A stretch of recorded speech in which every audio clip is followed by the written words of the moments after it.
أشرف النبيين والمرسلين وعلى آله وأصحابه وأزواجه وأولاده وأصحابه أجمعين. أما بعد، أعوذ بالله من الشيطان الرجيم. بسم الله الرحمن الرحيم. وكأي من نبي قاتل معه ربيون كثير فما وهنوا بما أصابهم في سبيل الله وما ضعفوا وما استكانوا والله يحب الصابرين. صدق الله العلي العظيم. وبلغنا رسوله النبي الأمين المكين الكريم. ونحن على ذلك لمن الشاهدين والشاكرين. والحمد لله رب العالمين. إن الله وملائكته يصلون على النبي يا أيها الذين آمنوا صلوا عليه وسلموا تسليما.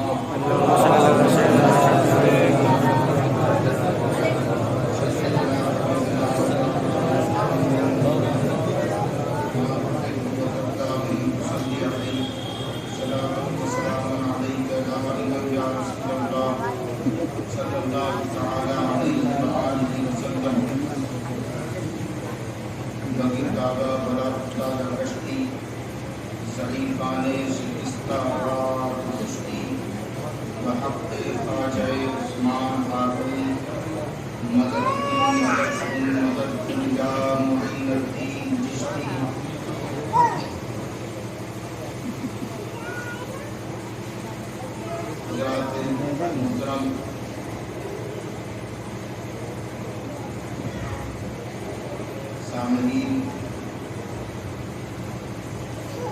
علماء، استاد،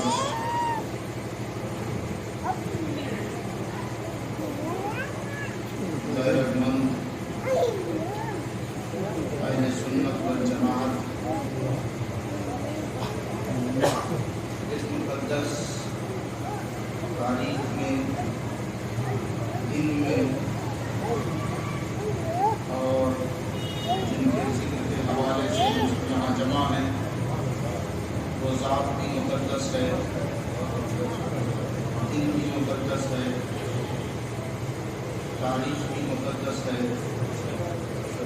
یہ ایمان والے بیٹھے ہیں، یہ بھی مقدس ہے، یہ جگہ بھی مقدس ہے. یہ سراپا مقدس، سراپا مقدس، جس میں درگشائی کی جا رہی ہے. عطائے رسول نائب نبی سرکار اولیاء، سرکار اولیاء، خواجہ خواجہ، تمام انہی اولیاء کے سردار و آقا سید معین الدین حسن سنجری سنہ اجمیری رضی اللہ تعالی عنہ کی بارگاہ میں خراج عقیدت، خراج تحسین پیش کر کے ان کی عطا اور ان کے کرم کے ہم سب کے سب متمنی اور خواہشمند ہیں. اور اللہ تبارک و تعالی مرتے دم تک ہمیں خواہشمند بنائے رکھے. فرمایا وَكَأَيٍّ مِّن نَبِيٍّ قَاتَلَ مَعَهُ رِبِّيُّونَ كَثِيرٌ. جیسے جیسے نبی آتے رہے اور جہاد کرتے رہے، ویسے ویسے ان کے ساتھ ساتھ ربیون اللہ والے بھی آتے رہے. جیسے جیسے جہاں جہاں جب جب نبی آئے، جہاد ہوا، ویسے ویسے تب تب ان کے ساتھ اللہ والے بھی آتے رہے. نبیوں نے جہاد کیا، خدا کی خدائی بچانے کے لیے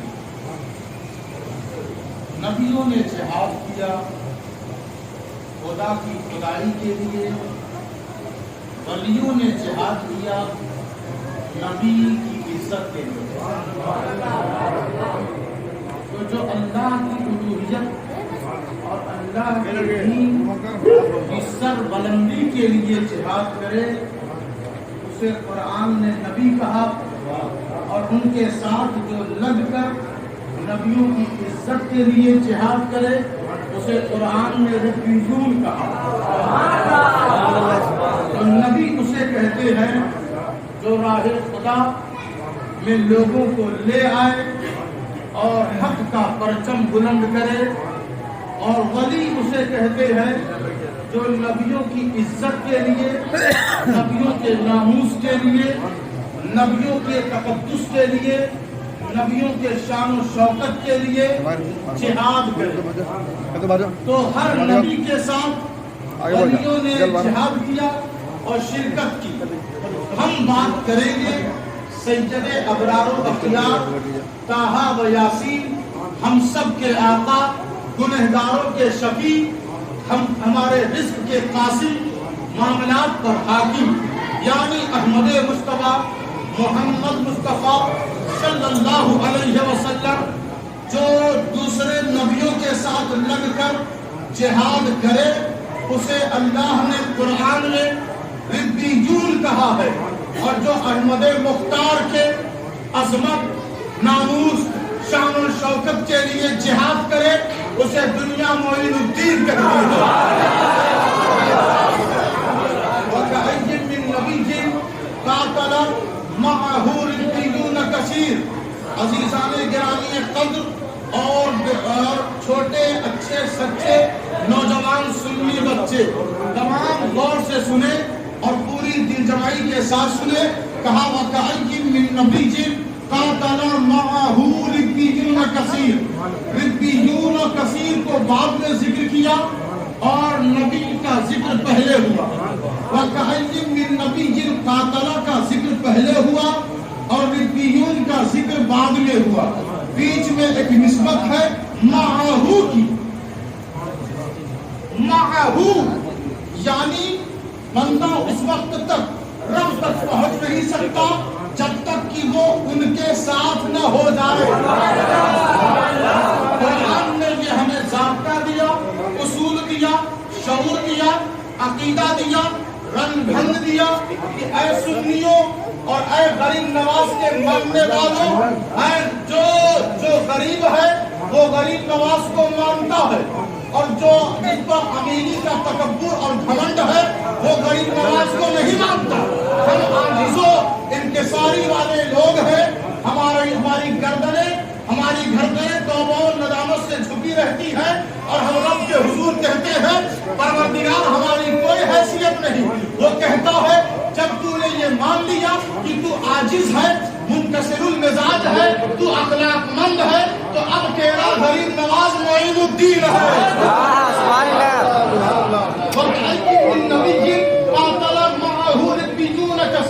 قرآن مجید پر جب غور کیا تو اللہ نے آیت ولایت میں ذکر کیا، الا ان اولیاء اللہ لا خوف علیہم ولا هم یحزنون، ایک آیت، الذین آمنوا وکانوا یتقون، دو آیت، لهم البشرى فی الحیاۃ الدنیا وفی الآخرہ، تین آیت، لا تبدیل لکلمات اللہ، چار آیت، ذالک هو الفوز العظیم، پانچ آیت۔ آیت ولایت نے بتایا کہ ولایت بندوں کو اس وقت تک نہیں ملتی جب پانچ سے رشتہ مضبوط نہ کر لیں۔ جب پانچ سے رشتہ مضبوط نہ کر لیں تب تک وہ ولی نہیں ہوتے۔ سنجر سے بنجر میں آ کر معین الدین نے کہا میرے کندھے پر یہی آیت ولایت کا چراغ روشن ہے۔ اگر نبی کی نبوت کا فیضان دیکھنا ہو تو اجمیر میں دیکھو، علی کی ولایت کی بہار دیکھنی ہو تو اجمیر میں دیکھو، فاطمہ کی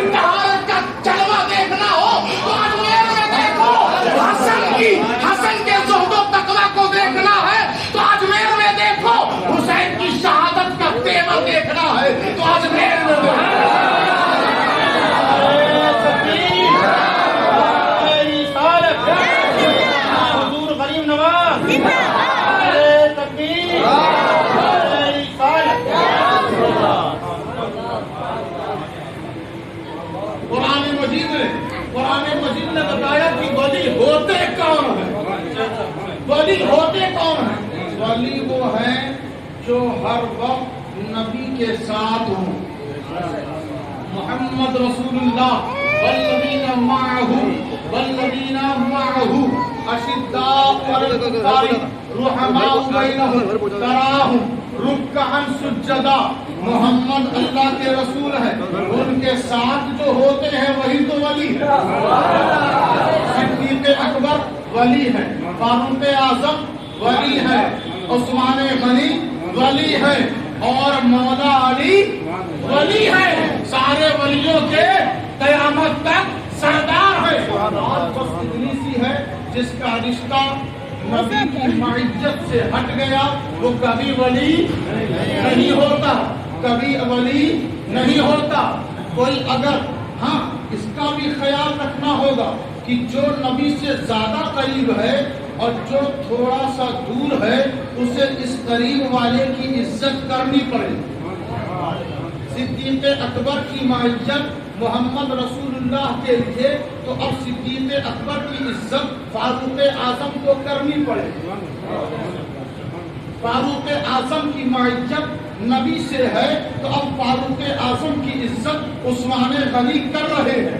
اب عثمان غنی کی معیت و سنگت نبی سے ہے تو اب ان کی عزت علی کر رہے ہیں. اور جو ان کے رشتوں کی حیا نہیں رکھتا وہ کبھی ولی نہیں ہو سکتا. تو ہم نے دیکھا کہ بعض جماعتیں ایسی ہیں کہ جن کا رشتہ اعتقاد ابو بکر صدیق اور فاروق اعظم سے کٹا ہوا ہے، اب یہ ولی نہیں ہو سکتے. ہم نے دیکھا کہ بعض لوگ ایسے ہیں جن کا رشتہ محبت علی سے ٹوٹا ہوا ہے، اب یہ ولی نہیں ہو سکتے. تو ہم نے اجمیر کی طرف رخ کیا، کہا حضور والا رہنمائی فرمائے. تو اجمیر کے سلطان نے کہا صدیق بھی میری شان ہے، فاروق بھی میری شان ہے، عثمان بھی میری شان ہے، اور علی تو میری جان ہے. اس رشتے کو سمجھنے کی ضرورت ہے. اب آپ ذرا غور فرمائیں، توجہ دیں. قرآن نے کہا کہ اگر ایک کرامت میں سناؤں قرآن سے، کرامت اسے کہتے ہیں کہ امر الہی کسی نیک بندے سے عقل حواس خمسہ کے خلاف، عقل کے خلاف، عادت کے خلاف امر الہی کسی نیک بندے سے ظاہر ہو جائے اسے کرامت کہتے ہیں. امتی سے ظاہر ہو کرامت، نبی سے ظاہر ہو معجزہ، بےایمانوں سے ظاہر ہو تو استدراج جادو، جو شیطانی مدد سے لوگوں کی نظروں کو بند کر دیتے ہیں اور حیران کر دیتے ہیں. تو اب دیکھیں کرامت اسے کہتے ہیں جو دین کے تحفظ کے لیے، دین کی نشر و اشاعت کے لیے، دین کے فروغ کے لیے، دین کی حمیت کے لیے، دین کے پھیلاؤ کے لیے، دین کو بچانے کے لیے جب ایک ایمان والا اشارہ کرے اور اس کے اشارے میں شے مقدور ہو، امر الہی کا ظہور ہو، اسے کرامت کہتے ہیں. جنہیں دیکھ کر عقلیں تنگ رہ جائیں، اپنا ڈھنگ وہ بھول جائیں اور انہی کے دیکھ کر انہی کے ڈھنگ رنگ میں اتر جائیں، اسے کرامت کہتے ہیں. کرامت اپنی شان ظاہر کرنے کے لیے نہیں دکھائی جاتی، کرامت بےایمانوں کو راستے اور ہدایت پر لگانے کے لیے دکھائی جاتی ہے.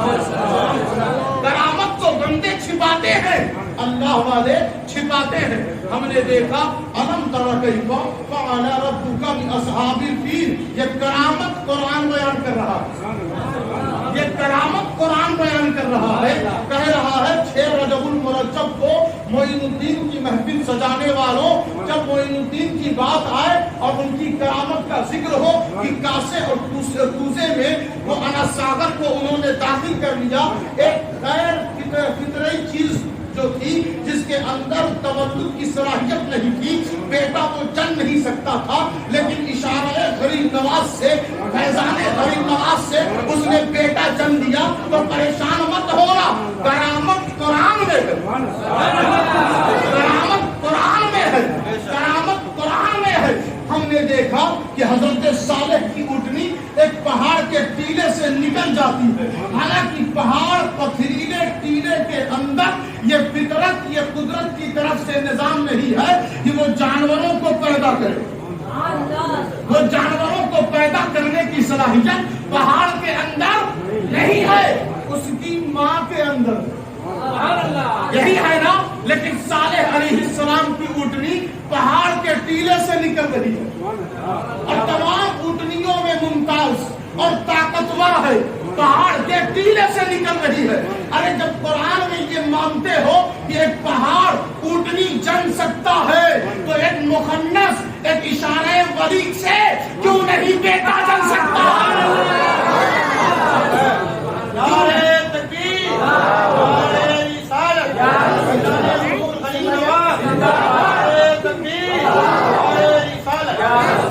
فرمایا کہ تم نے دیکھا کہ ایک بادشاہ آتا ہے اور خانہ کعبہ کو منہدم کرنے, اور اس کا مشن یہ ہے کہ مٹا دو, اللہ کے گھر کو ختم کر دو, منہدم کر دو. قرآن میں آج بھی یہ آیت موجود ہے. اگر میں صرف یہ قصہ سناتا نا تو آج یہ سوشل میڈیا والے کہتے کہ یہ فرضی قصہ ہے, لیکن قرآن میں موجود ہے. یہ عربی بھی ماننے پر مجبور ہے, یہ سعودی بےمان بھی ماننے پر مجبور ہے, تمام بد مذہب ماننے پر مجبور ہے کہ چھوٹے چھوٹے پرندے ابابیل جو پرندوں میں سب سے چھوٹے ہوتے ہیں ان کے پیر میں چھوٹا چھوٹا پتھر کنکر ہو اور وہ گرائیں اوپر سے آسمان سے تو ہاتھی بھی کھائے ہوئے بھوسے کی طرح وہ ہاتھی بکھر سکتے ہیں. تو عقل تو نہیں مانتی. ہاتھی سے, جانوروں سے, بھینس سے, بیل سے, ان تمام جانوروں سے مضبوط اور لہیم شہید اور کافی عظیم الجثہ اگر جانور کوئی ہے تو وہ ہاتھی ہے. ہاتھی ہے. ان پر ان چھوٹے چھوٹے پرندوں نے وَأَرْسَلَ عَلَيْهِمْ طَيْرًا أَبَابِيلَ, ان پرندوں نے جب گرایا تو نہ ان کا نشانہ چوکتا ہے. ایک پتھر ایک ہاتھی پر گرے, چھوٹا سا پتھر کنکری چھوٹی سی ہو اور وہ ایک ہاتھی کے اوپر گرے, ایسا بھی نہیں کہ بہت سارے پرندے مل کر گرائیں. ایک کنکر ابابیل چھوڑے زمین پر تو ہاتھی کے اوپر گرنے سے وہ بکھر جاتا. کوئی مانتا ہے؟ ماننے والی بات ہے؟ نہیں ہے. یہ کیسے ممکن ہو سکتا؟ کنکر تو دور کی بات, اگر بڑا بڑا پتھر بھی پھینکا جائے تو ہاتھی بکھرتا نہیں, بھوسے کی طرح نہیں ہوگا. لیکن جب قرآن نے کہہ دیا تو ایمان والے مان گئے, ایمان والے مان گئے. ارے جب ایک چھوٹے سے کنکر سے ہاتھی بکھر سکتا ہے تو معین الدین کے اشارے سے انا ساغر ایک کاسے میں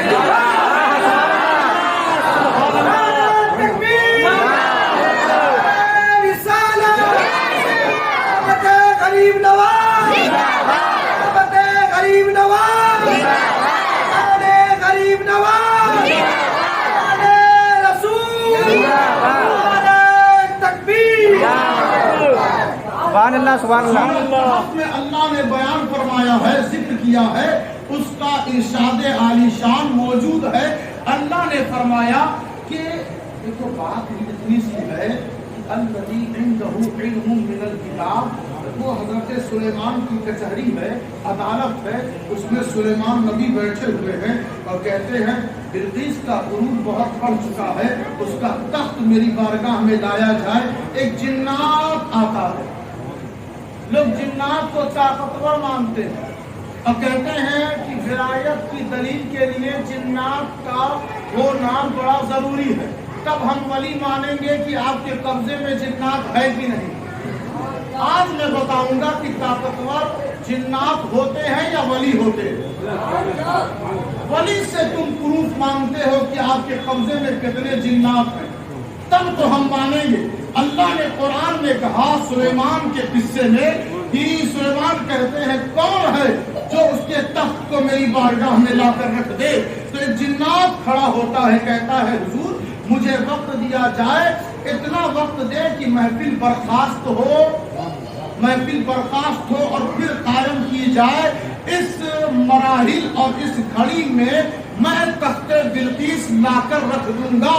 حضرت سلیمان نے فرمایا کہ اے جن خاموش ہو جا، اتنا وقت میرے پاس نہیں ہے، اتنا وقت میرے پاس نہیں ہے، اتنا وقت میرے پاس نہیں ہے۔ تو ایک ولی آیا کہتا ہے حضور والا آپ مجھے حکم دے تو بس آپ پلک نیچے کریں اور اوپر کریں، تخت بلقیس آپ کے سامنے حاضر کر دوں، تخت بلقیس حاضر کر دوں۔ ہزاروں میل دور ہے وہ تخت، لیکن حضرت ولی، حضرت والا اور سلیمان کی امت کا ایک ولی جسے نبی نے اور مفسرین نے کہا کہ ان کا نام آصف بن برقیہ ہے، انہوں نے کہا حضور میں لاؤں گا، کہا ٹھیک ہے لاؤ۔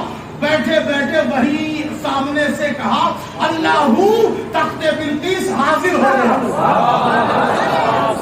تو قرآن نے انہیں آصف بن برقیہ کہا۔ جو سلیمان کے ساتھ رہ کر جہاد کرے اسے آصف بن برقیہ کہا گیا۔ پہلے کے نبیوں کی معجت میں جو ولی تھے قرآن نے انہیں آصف بن برقیہ کہا، کبھی خضر کہا، کبھی اصحاب کہف کہا، لیکن جب محمد کی بات آئی اور محمد کی معجت کی تو کہا گیا وہ معین الدین ہے،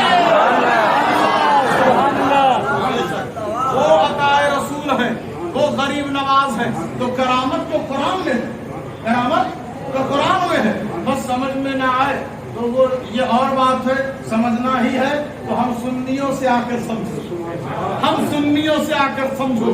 قرآن سمجھنے کے لیے حضور کی محبت کا ہونا نہایت ہی ضروری ہے۔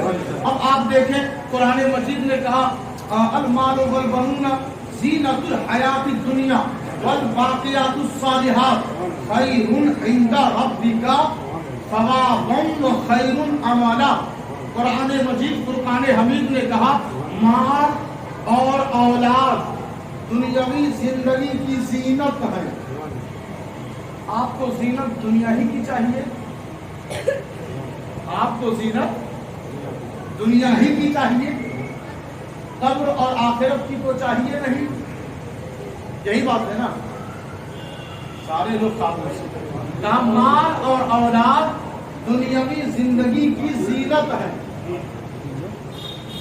آپ بول تو سکتے ہیں مگر آپ کا رنگ ڈھنگ سے اس سے ظاہر نہیں ہوتا، کیونکہ لوگوں نے مال اور اولاد کو خرچ کیا، انویسٹ کیا دنیاوی زندگی اور حسن و جمال کے لیے، حسن و جمال کے لیے۔ بچے ڈاکٹر ہو جا رہے ہیں، انجینئر ہو جا رہے ہیں اور کالج میں پڑھنے والے ہو جا رہے ہیں۔ پوچھو بیٹا قرآن پڑھا ہے تو کہتے ہیں نہیں پڑھا۔ اس نے محنت تو کی لیکن ماں باپ نے اس کی محنت کا استعمال صحیح تو کیا مگر جہاں پہ حق تھا اسے فراموش کر دیا، جو بنیادی محنت تھی اسے نظر انداز کر دیا۔ سب کچھ تو بنایا بچے کو، بزنس میں جا داؤ پیچ ہے سب سکھا دیا، لیکن قرآن پڑھنا نہیں سکھایا۔ تو اللہ نے کہا مال اور اولاد دنیا کی زندگی کی زینت ہے، لیکن تمہیں اگر رب کی اندیت اور رب کی قربت اور رب کی نزدیکی کا خیال ہے تو اللہ نے کہا ثواب کے لحاظ سے، ثواب کے اعتبار سے بہتر یہی ہے کیا وہ الباقیات الصالحات کی باقی رہنے والی نیکیاں ہیں، باقی رہنے والی نیکیاں ہیں۔ آپ نیکی کیسے کریں گے؟ آپ کے پاس دو چیز ہے، مال اور اولاد۔ اگر آپ نے باقیات الصالحات اور رب کی قربت کا خیال نہیں رکھا، رب کا خیال نہیں رکھا اور دونوں کا خرچ کیا، استعمال کیا تو آپ رب کی قربت حاصل نہیں کر سکتے۔ لیکن جس ماں نے کہا اور جس باپ نے کہا کہ بیٹا قرآن پڑھ، بیٹا حافظ بن جا، بیٹا عالم دین بن جا، بیٹا مفتی بن جا، بیٹے کو وضو سکھایا، بیٹے کو روحانیت پر کمال سکھایا، بیٹے کو تقویٰ سکھایا، بیٹے کو پرہیزگاری سکھائی، بیٹے کی نظر میں حیا اتاری، بیٹے کے قلب میں ایمانی چشمہ جاری کیا، بیٹے کی زبان پر تقدس اور صداقت جاری کی، بیٹے کو سر سے لے کر پیر تک تقویٰ کے سانچے میں، اسوہ حسنہ کے سانچے میں ڈال دیا، اور کہا چشت سے سنجر سے اس کی پرورش کی، اور جب وہی بندہ خدا اس چشت سے نکلتا ہے، دنیا کی مسافتوں کو طے کرتا ہوا وہ ریگستان میں آتا ہے، اس کے ہاتھ میں جانماز ہے، اس کے ہاتھ میں اللہ کا ورد اور وظیفہ ہے، اس کی زبان پر کلمہ حق کی صدا ہے، اس کے قدم میں اسوہ حسنہ اور صراط مستقیم کی قوت و طاقت ہے، اس کے دل میں ایمانی نور روشن اور تابناک ہے، اس کا کردار دیکھو تو احمد مختار کے کردار سے ملتا ہوا نظر آتا ہے، اس کا رنگ دیکھو، اس کی صداقت دیکھو تو صدیق اکبر کا انداز نظر آتا ہے، اس کی عدالت دیکھو تو عمر فاروق کا انصاف اور حسن و جمال نظر آتا ہے، اس اور عثمان غنی کی حیا کو دیکھو تو اجمیر کے سلطان کے اندر وہی حیا کا چشمہ جاری و ساری ہے، اور اس کی ولایت کی رفتار دیکھو تو علی کا فیضان نظر آتا ہے۔ تو وہ جب سنجر میں آیا دوستو تو اس نے کہا کہ اے ہند کے باشندوں، اب تمہیں بتوں کے سامنے جھکنے کی ضرورت نہیں، فحش کلمہ کا ورد کرنے کی ضرورت نہیں، معین الدین ہم فحش کلمہ فحش گوئی چھوڑ دیں گے، آپ ہمارے لیے کیا لے کر آئے ہیں؟ تو وہ کہتے ہیں مدینے سے قرآن لے کر آئے، وہ کہتے ہیں مدینے سے قرآن لے کر آئے ہیں۔ ہند کے سلطان نے شرک اور کفر کے قلعہ کو تباہ کر دیا، نیست و نابود کر دیا۔ کیا دیکھا آپ نے؟ قوت و طاقت والا ادھر گیا، کعبہ ڈھا نہ سکا، اور وہ چشت کا سلطان جب آیا بنجر زمین پر تو اس کے آنے سے کفر اور شرک کا گھر نیست و نابود ہو گیا۔ آج جو مسلمان کلمہ پڑھ رہے ہیں یہ کسی اور کی خیرات اور دین نہیں ہے، بلکہ ہند کے سلطان کی دین ہے۔ اب آپ اندازہ لگائیں اور بس آخری بات ہے، کہا یہ کہ وہ جو آدمی انتقال کر گیا نا بڑا نیک تھا، اس نے مسجد میں کام کروایا، اس نے مدرسہ بنوایا، اس نے قرآن ہدیہ کیا، اس نے پانی کی ٹنکی لگوا دی، اس نے فلاں غریب کی مدد کی، اس نے فلاں غریب بیٹی کی شادی کروا دی، اس کے قبر میں اللہ کی رحمت کی بارش ہو رہی ہے، اس کے اعمال میں اللہ ثواب داخل کر رہا ہے۔ یہ حدیث پاک ہے، کیا ہے؟ حدیث پاک ہے۔ ہمارا عقیدہ بہت یہ پرانا ہے، اس لیے ہم قرآن خوانی، فاتحہ، میلاد کرتے رہتے ہیں اور مرحومین کے نام پہ بخشتے رہتے ہیں۔ جو لوگ یہ آج کے دور میں حدیث مان رہے ہیں ان سے میری گزارش ہے کہ آپ کہتے ہیں بیٹے کو عالم بنا دو، جب تک یہ دین کا کام کرتا رہے گا ماں باپ کو ثواب پہنچتا رہے گا۔ ہم نے دیکھا کہ اجمیر سے اگر دہلی اسلام پہنچ رہا ہے، اگر مہرونی اسلام پہنچ رہا ہے تو اجمیر کے سلطان کی دین ہے۔ دلی میں اگر اسلام کا نظام ہے تو وہ اجمیر کے سلطان کی دین ہے۔ اگر بنگال میں اسلام پہنچا تو غریب نواز کی دین ہے، اگر بہار میں اسلام پہنچا تو غریب نواز کی دین ہے، اگر کچوچا میں اسلام پہنچا تو غریب نواز کی دین ہے، اگر دیوا میں اسلام پہنچا تو غریب نواز کی دین ہے، کلیا میں اسلام پہنچا تو غریب نواز کی دین ہے، پاکستان میں اسلام پہنچا تو غریب نواز کی دین ہے۔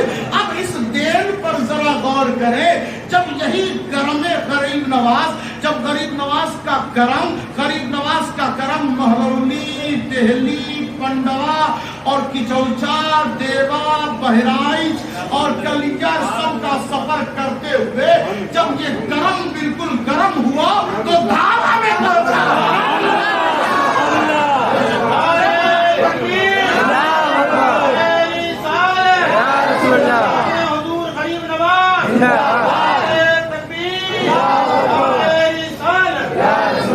سبحان اللہ، سبحان اللہ۔ تو اب دیکھیں اگر ابو الغوث گرم دیوان کام کر